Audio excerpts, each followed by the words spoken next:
আপনার নাম কি? একটু জোরে বলে আওয়াজ করবেন। সুজয় বড়ুয়া। সুজয় কি বাবা? সুজয় বৈদ্য। বাড়ি কোথায় আপনার? হ্যাঁ, পটিয়া বলখালি। হ্যাঁ, কোন গ্রামে?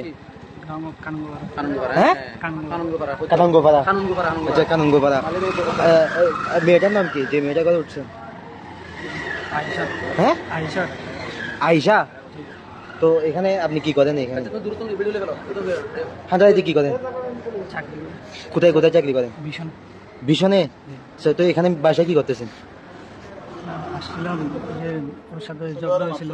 না না, ঝগড়া কি জন্য? ও তো মুসলিম মেয়ে। মুসলিম মেয়ের সাথে আপনার ঝগড়া কি জন্য হবে? আচ্ছা, আয়ো।